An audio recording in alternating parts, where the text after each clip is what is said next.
Alan, pleased to meet you again. Absolutely. To return to the museum, the Somme Museum 1916 here in Albert.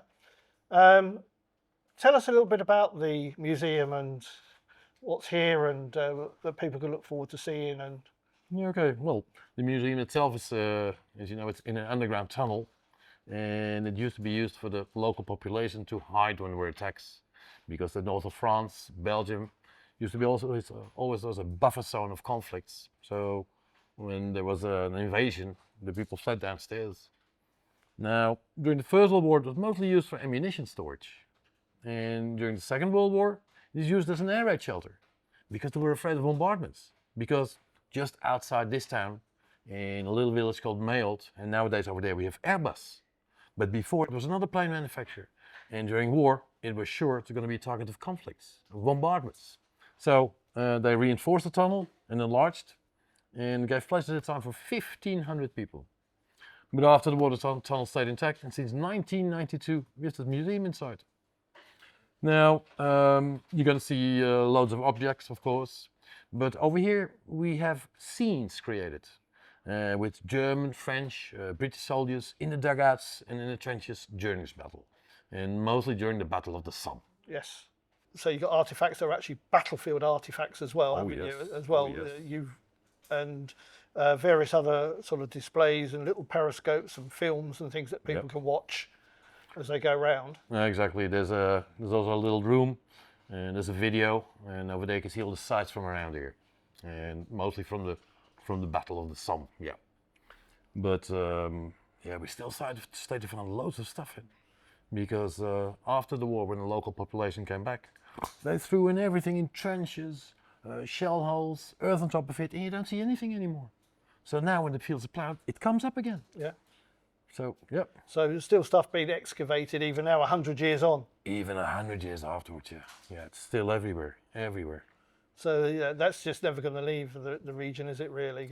No, they estimate that for the next 500 years we'll start to find stuff in the fields. That's absolutely especially the little lead bearings, the shrapnel. Yeah. That's for the next 10,000 years. It's all over the place, really all over.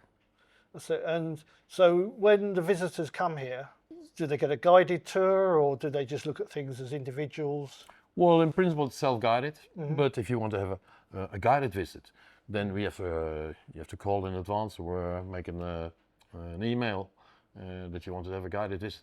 We don't do just guided visits in the museum, also outside. That's right, yeah. Well, this is the great partnership between what we do with the Armistice Festival every year as well. So, you're one of our regular guides that come out with us to Beaumont Hamel, to Thietval, Lotnagar and various other locations as well. A lot of our groups are students, generally aged between 16 to 18 as well.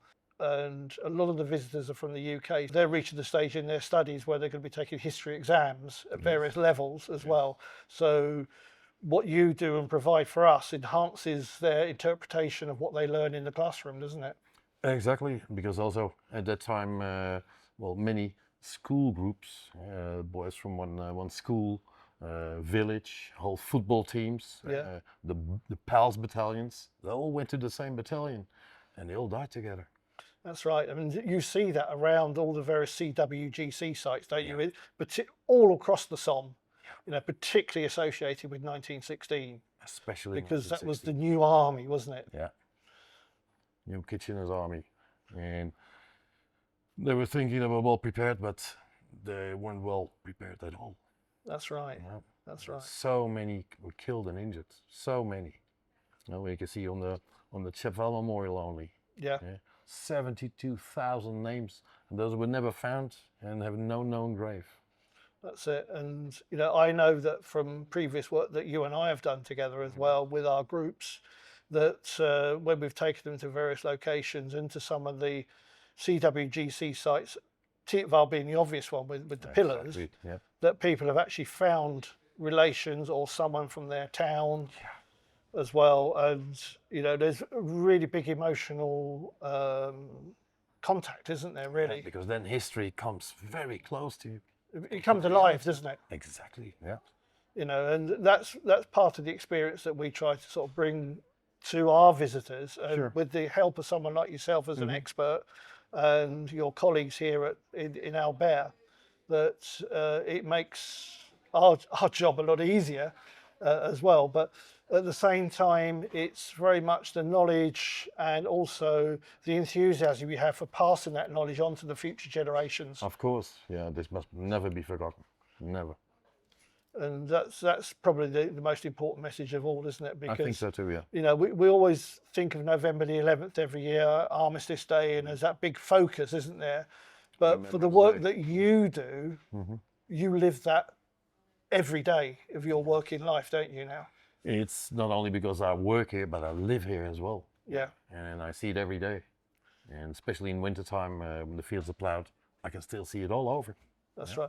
And it's, there's lots of incredible information now. There's lots of films and a lot of footage now that's available that's been upgraded as well. Also, yeah. That was originally taken over 100 years ago. Yeah. So, it's easier now to study those films, isn't it, as well? And also the enhancement of technique of presenting photographs as well. Those techniques have improved over the years with technology.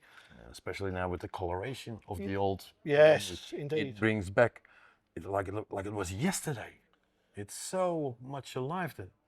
Oh, indeed. And, you just try to use your imagination. But now, like you say, colorization of old video, old photographs now really does bring things alive. Oh, yes. Because now when you see a black and white footage, you can see, well, it was a long, long time ago. But when it's colored, it's like yesterday. It's incredible. Because the black and white movies and pictures was so sharp. Yes. Very, very sharp. Now when the colored, so like it made yesterday, like it was modern. Exactly. And, sort of coming to somewhere like this is a great learning experience, isn't it? So the fact that I can combine my work through you of the actual physical battlefield side of it, and then come to here, and there's then an appreciation of seeing the objects as well, and in many cases being able to touch them as well in the displays and everything, and how you explain, sort of how advancements were made, not just sort of through, the machine of killing, for want of a better phrase, but also how medical advances were made in that period of time. Absolutely. And that's something that's quite overlooked by many. Yeah, because the plastic surgery we know now, it was then started at that time, especially the French, they started for that time. All the lotteries, they started for the gueule cassée, the broken faces. Yes, for them. Indeed. And also it brings this greater understanding now, if we go into modern conflict, where we understand more of the mental trauma than we did 100 years ago. Yeah. You get the idea of the reaction of people that were on the ground. Yeah, they were scared, but also they'd just been through so much, and there's a breaking point, isn't there? Which wasn't necessarily accepted at that time, was it? The so-called shell shock, yeah. It wasn't really recognized at first. It was only somewhat later, and some paid the price for it. Yes, indeed, sadly. Fortunately, yeah. And now that recognition is being made. I know that at the National Arboretum in the UK, now there is actual fact various memorials on site now that reflects what was considered cowardice at the time. And they were given pardon only in 2000 and just in recent years, isn't it? Exactly, yeah. So, we're on that, at least we're on that pathway of a greater understanding of things. Exactly, yeah. And as I say, really working with someone like yourself, then the students, when they come with us and we hand them over to yourselves and your colleagues, that you enlighten them in that manner of thinking. Yeah, because I just don't want to sum up things which happened. I'd like to tell a little bit more detailed things, some personal stories, which brings it a little bit more to life. exactly. And in actual fact, what we've done, as you well know, that we have incoming groups for the Armistice Week festival. That it's not a matter that they just come. We also work with the incoming group to find out a bit about their own town or school, so that we can try and reflect at least a story or some stories that they would understand from their Exactly, where they come from. Their history, Absolutely. Alain, that's been fantastic. Thank you very much, sir, Well, for your time I hope to see today. you soon again. Indeed.